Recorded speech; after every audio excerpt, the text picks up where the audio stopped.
Bismillahirrahmanirrahim. Assalamualaikum warahmatullahi wabarakatuh. Selamat malam. Syukur alhamdulillah pada kesempatan hari ini kita bisa bertemu lagi, bisa berbincang ria terkait dengan spirit, inspirasi dan semangat. Apalagi kita sebagai kaum muda harus memiliki modal ini. Harus ada inspirasi, harus ada semangat, harus ada optimis. Kemudian terakhir adalah kita harus memiliki nilai-nilai perjuangan. Baik, pada malam hari ini kita diskusi tentang banyak hal terkait dengan bagaimana sebenarnya perjalanan hidup ini, bagaimana semestinya kita memperlakukan hidup ini, bagaimana mestinya kita harus berjuang dalam hidup ini, supaya kita sebagai warga negara Indonesia, sebagai masyarakat Indonesia tetap memiliki semangat itu, tetap di era milenial seperti ini, di era yang penuh bencana alam seperti ini, kita tetap memiliki nilai juang yang sama. Artinya indikator bahwa manusia berjuang, indikator manusia masih hidup adalah ketika dia masih berjuang. Ketika dia sudah berjuang, dia sudah mati.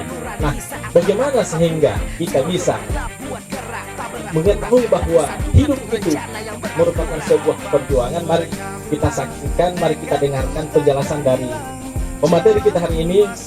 Pemantik kita hari ini Bapak Rektor Dr. Haji Ridwan Hobi MSc. Beliau saya nobatkan sebagai pemateri awal karena kalau melihat alur hidup beliau itu begitu kompleks, sangat menantang. Artinya susah kita menggambarkan. Selama ini Pak Rektor ini dikenal hanya sebagai dosen IAIN Sultan Ahmad Gorontalo.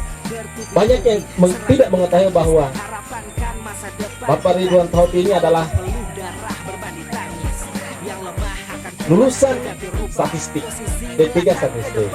Karena itu untuk mengetahui bagaimana kelanjutan dari perjuangan beliau, mari kita mendengarkan inspirasi, motivasi dan semangat dari beliau. Kepada Bapak Rektor saya persilakan.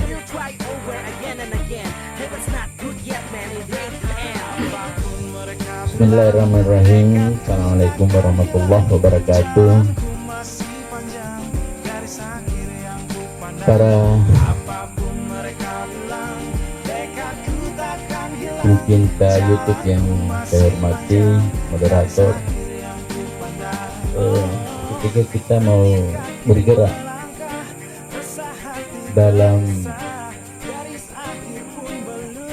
pandangan kemanusiaan, ya memang manusia itu pertama diciptakan untuk bergerak. Ketika dia telah dinyatakan lahir di dunia, ya memang harus ukuran pertama itu apakah kelahiran kita itu bergerak atau tidak. Kalau kita bergerak berarti itu adalah awal dari sebuah kehidupan. Nah, semua bisa kita laksanakan dengan melihat apakah substansi dari manusia dan kemanusiaan memang berbeda dia. Kalau manusia itu adalah tumbuh secara normal, secara alami, secara fisik maupun non-fisik. Kalau kita lihat dia tumbuh, itu berarti fisiknya dia akan dari bayi, kemudian dia besar dia menuju ke masa tua. Tapi kalau yang berkembang adalah pemikirannya dan moralitasnya. Jadi bukan manusia kalau tidak melalui peristiwa-peristiwa hidup yang beragam, tergantung pada kondisi dan situasi di mana dia hidup dan di mana dia berada di lingkungan sosial. Itulah manusia kalau kita mau lihat dari sisi kehidupannya.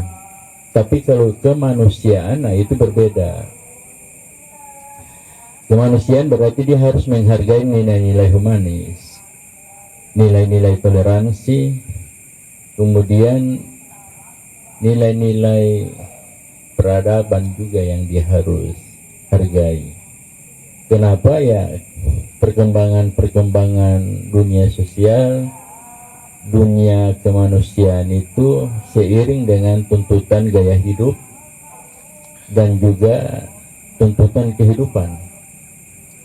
Ada pola gaya hidup yang memang dia merasa senang ketika dia mencapai puncak dan jabatan itu dianggap sesuatu yang mempunyai berkah untuk kehidupannya, sehingga dia berusaha menjaga jabatannya itu dengan susah payah dan segalanya, padahal tidak disadari bahwa itu akan hilang dan akan merembet kepada perilaku kemanusiaannya.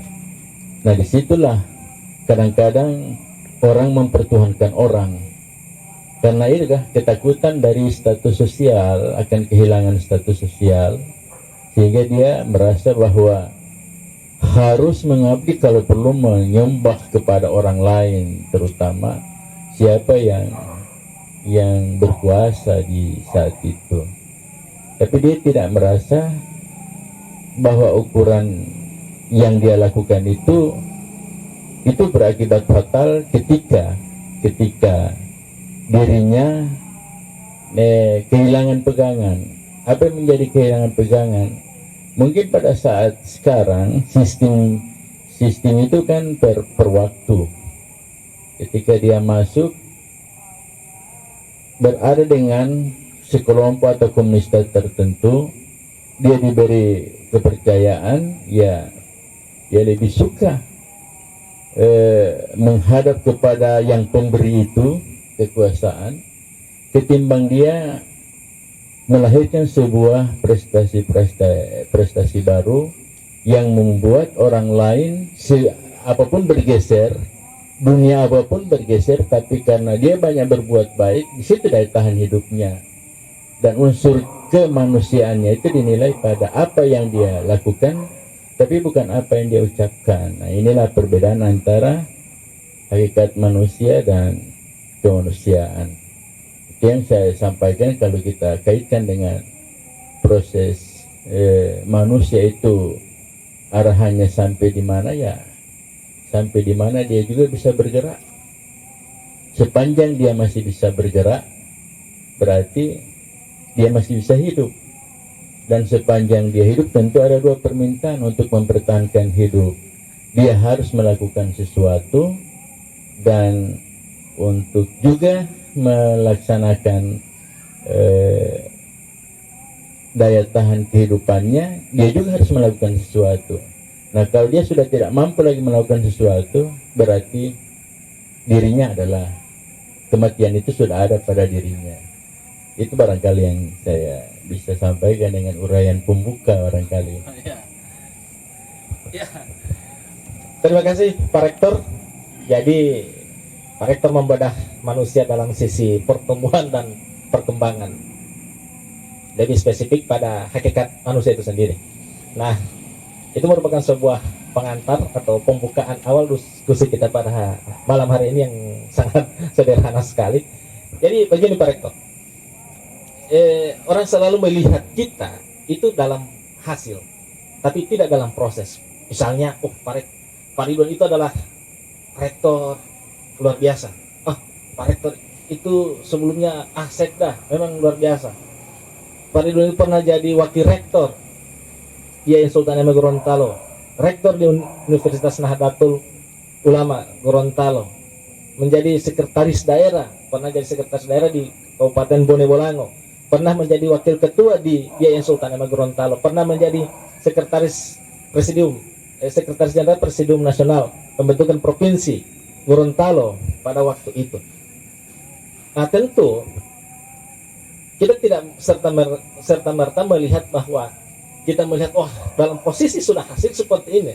Mereka tidak tahu bagaimana perjuangan beliau S1 bagaimana, beliau S2 bagaimana, beliau harus pindah kos dari mana ke mana, mereka tidak tahu. Sehingga orang selalu suka instan, padahal mereka tidak mengetahui, tidak mau belajar proses bagaimana perjuangan itu sampai di sana. Nah, saya kira-kira bagaimana perjuangan itu Pak Rektor, supaya kita ada inspirasi begitu, ada semangat bahwa posisi yang diambil, posisi kita seperti ini itu tidak serta-merta instan, tidak karbitan, tidak diambil secara, tidak didapatkan secara tiba-tiba, tapi mulai proses yang sangat panjang, melelahkan, menguras air mata, bahkan sampai titik darah penghabisan. Kira-kira gimana itu Pak Rektor?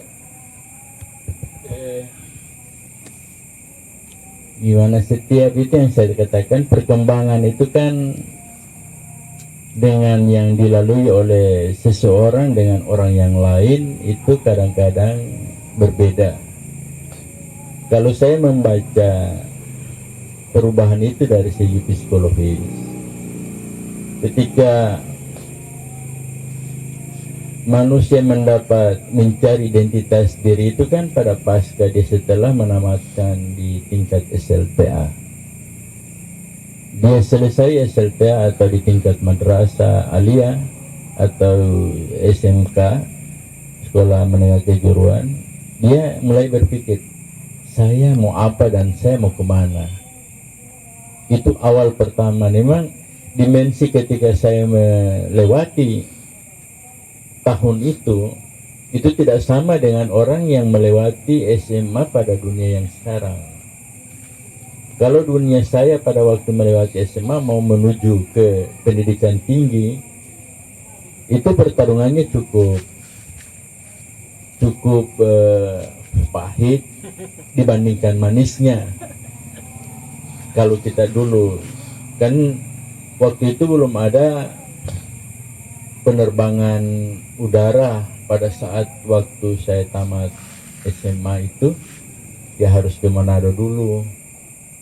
Jadi 4 tahun kemudian baru ada pesawat Burak yang masuk, ada Merpati masuk Gorontalo, yang Fokker, yang baling-baling itu.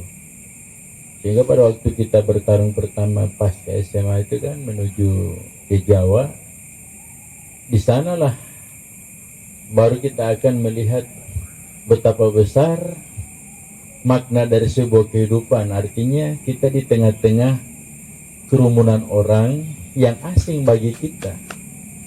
Nah, artinya kedewasaan itu kita dapatkan dari situ.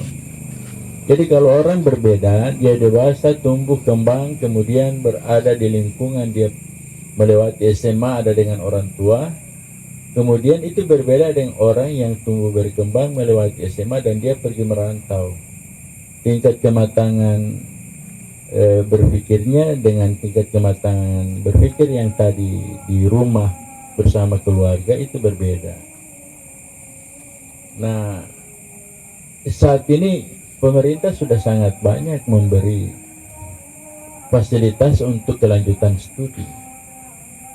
Ketika kami studi lalu kan tidak ada. Tapi setelah justru kami sekolah dengan tidak ada biaya itu, disitulah pertarungan hidup. Biaya waktu pada kami sekolah di S1 yang sangat murah dibandingkan dengan yang saat sekarang. Artinya sangat mahal dunia pendidikan, tapi hakikat pendidikan itu tidak dinikmati oleh orang. Kenapa demikian? Coba kita lihat proses. Tingkat kematangan orang pada waktu kami sekolah, artinya kita betul-betul mencari ilmu, bukan mencari status. Di situ perbedaannya kan. Saat ini yang penting sarjana. Kalau dulu kami melewati proses-proses itu betul-betul harus matang. Tidak boleh naik tingkat, dulu masih tingkat belum SKS begini. Tidak boleh naik tingkat kalau memang. Dan mencari nilai 6 itu sangat sulit sekali. Lulus nilai 6, dulu masih ada nilai-nilai 6, 60, 80. Nggak ada ini yang sekarang ABCD, apa ini yang nilai 1, nilai 2, 3,3, 3,5. Dulu nggak ada itu. 60 yang paling tertinggi itu rata-rata sudah 75, sudah sangat lumayan ketika itu. Jadi ada penghargaan dosen terhadap kreativitas belajar mahasiswa yang benar-benar dia tahu ukurannya. Kau hanya mampu memahami pelajaran sampai di sini, maka nilaimu sekian. Ini kan sekarang tidak didorong, bahkan ada campur tangan orang tua yang tahu tadinya anak sekolah sekarang di SMA itu memang betul-betul tidak bisa naik, itu kan sudah diubah lagi sekarang, dipaksa. Bagaimana dibuatkan tugas, dibuatkan apa. Kalau dulu tidak naik ya memang tidak naik. Sekarang tidak, dicarikan pola, katanya itu bisa dikejar. Mau dikejar bagaimana? Model itu merusakkan. Sebenarnya bukan merusak apa, tapi merusak pola pikir anak bangsa. Yang sekarang artinya semakin modern, tapi semakin tidak tepat pencapaian itu. Itulah pengalaman. Jadi kalau saya melihat ketika saya alumni dari tahun 1987 di salah satu perguruan tinggi di Jawa yang diploma statistika matematika. Kemudian saya melanjut S1. Memang tingkat perbedaan itu sangat jauh. Kejauhannya di mana? Di sana kita kan tidak tahu siapa dosennya, siapa dia. Di sini tidak. Kelulusan sebuah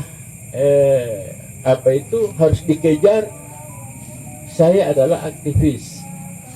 Kuliah ada lulusan kedua. Yang penting saya aktif di mana-mana. Tidak begitu sekarang. Ada dewan masuk dahulu kan tidak seperti yang kita lihat sekarang. Kalau kuliah ya kuliah. Aktif di mana ya aktif. Tidak harus mengabaikan ini. Nah, inilah yang pola yang sekarang yang harus direnungkan. Kalau saya mau ubah sudah susah karena sudah sistem kan dari tahun ke tahun. Artinya direnungkan siapa yang sungguh-sungguh belajar, siapa yang sungguh-sungguh mencari ilmu, maka ilmu itu yang akan membantu dia. Kan logikanya kan yarfa'ullahu alladziina aamanu minkum wal madar. Artinya kata Allah itu betul coba dipahami betul. Artinya kita belajar, imam belajar. Jangan gampang.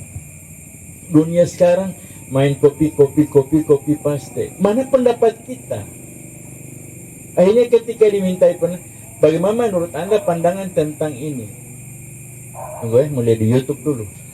Tunggu dulu mau lihat di sini dulu. Artinya dia mengantar, tapi bukan itu yang harus dia cari.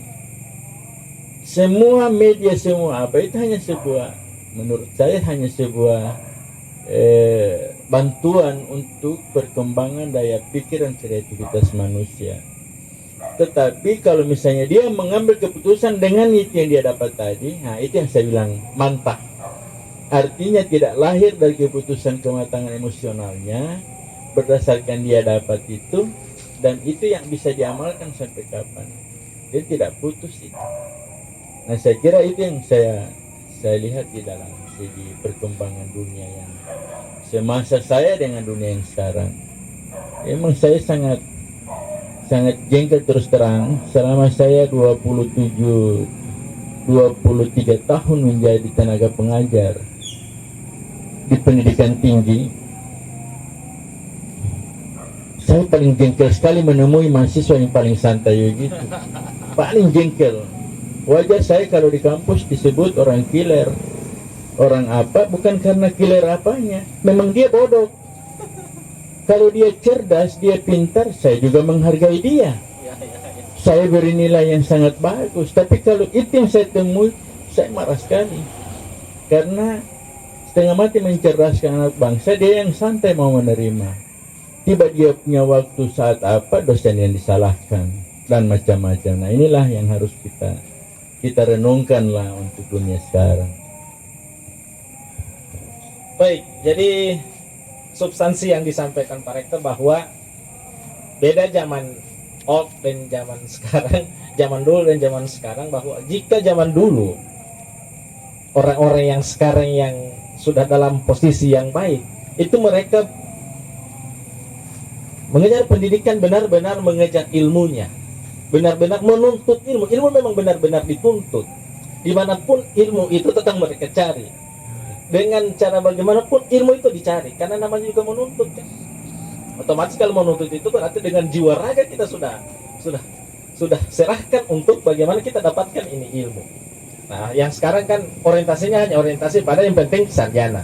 Otomatis sangat beda lah, beda muatan perjuangannya. Nah, yang ingin saya tanyakan Pak Rektor, kira-kira perjuangan apa? Karena kemarin ini kan orientasinya memang benar-benar menuntut ilmu, sehingga orang-orang yang sekarang itu benar-benar berkualitas, kira-kira perjuangan apa yang sempat dirasakan, mau pahit mau manis, kira-kira supaya orang bisa tahu bahwa benar-benar berjuang itu, namanya perjuangan itu benar-benar berat, tidak ada benar hanya instan, tidak ada yang hanya cepat dan lain sebagainya. Kira-kira bagaimana yang dirasakan benar-benar pahit kemudian berubah menjadi manis, sengsara membawa nikmat istilahnya.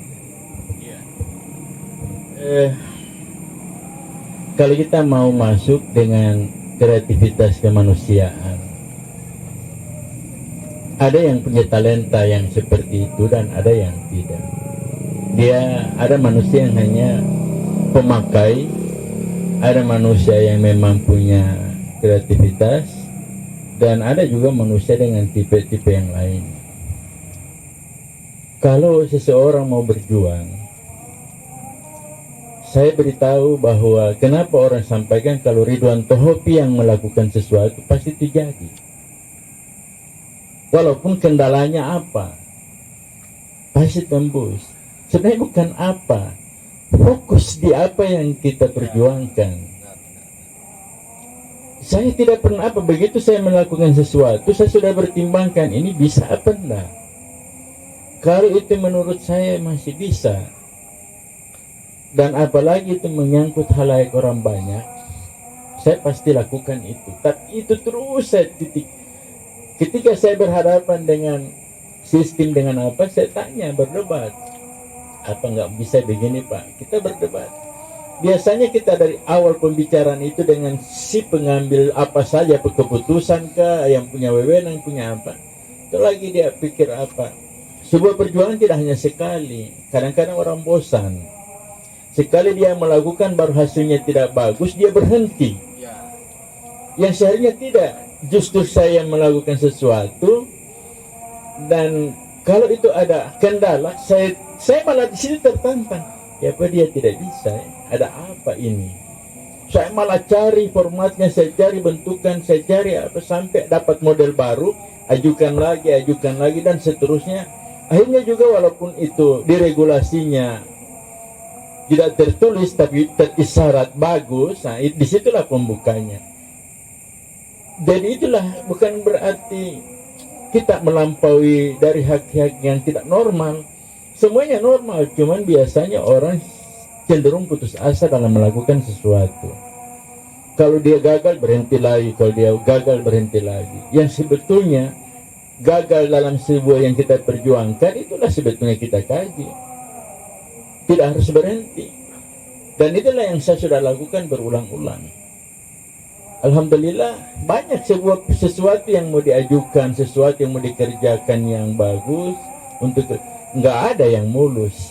Selalu berhadapan dengan masalah. Selalu berhadapan dengan masalah, walaupun itu akan mengambil resiko kehidupan kita. Tapi kalau kita punya niat dari awal bagus, ya kan kebenaran ada pada Tuhan. Yang penting kita itu berada di lingkungan yang bisa beri manfaat pada lingkungan itu. Jadi jangan jadi perusak di lingkungan itu. Kalau saya berada di komunitas hewan, bagaimana hewan itu dia bisa bersama-sama dengan saya. Saya berada di kehidupan tumbuhan, dia bisa tumbuh bagus dengan saya. Saya berada di komunitas manusia, saya bisa bermanfaat bagi dunia itu. Tapi saya tidak jadi harus berusak dengan di lingkungan itu. Kan itu yang kita harus perjuangkan dalam kehidupan kan. Nah itulah. Oleh sebab itu saya di saat orang menghadapi segala macam bentukan, ini begini, ya orang akan lihat, mereview lagi perjuangan orang itu. Dari semua perjuangan itu, orang akan kembali kepada titik. Pada akhirnya tidak ada yang mengecam, tidak seperti itu sebenarnya bersangkutan. Tidak seperti ini karena ini kan banyak sekali yang dilakukan. Cuma kan klaim-klaim dalam politik nggak bisa dianu.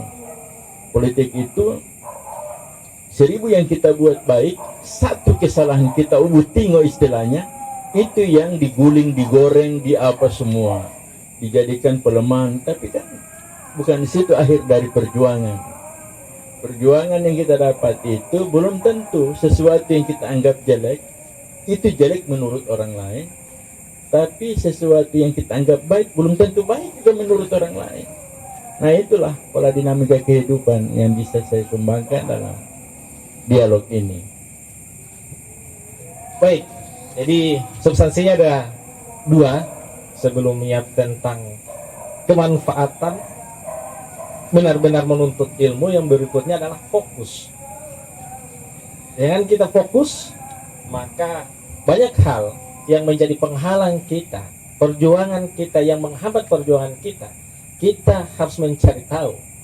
Mungkin kalau kita melihat dalam proses dinamika dalam perguruan tinggi kan, untuk menjadi sarjana ini tujuannya hanya satu, yakni hanya menjawab rumusan masalah, kira-kira begitu.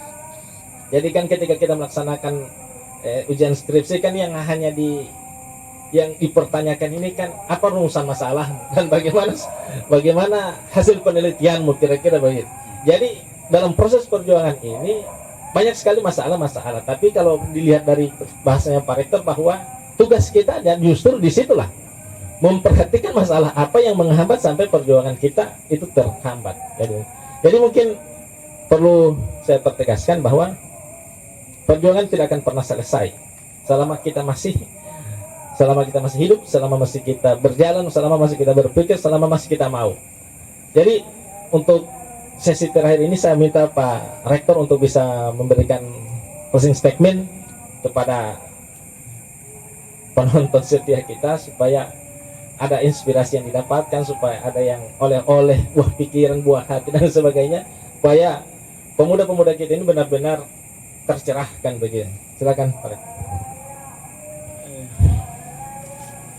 Gimana itu ya? Jadi gini, tahukah kita bahwa manusia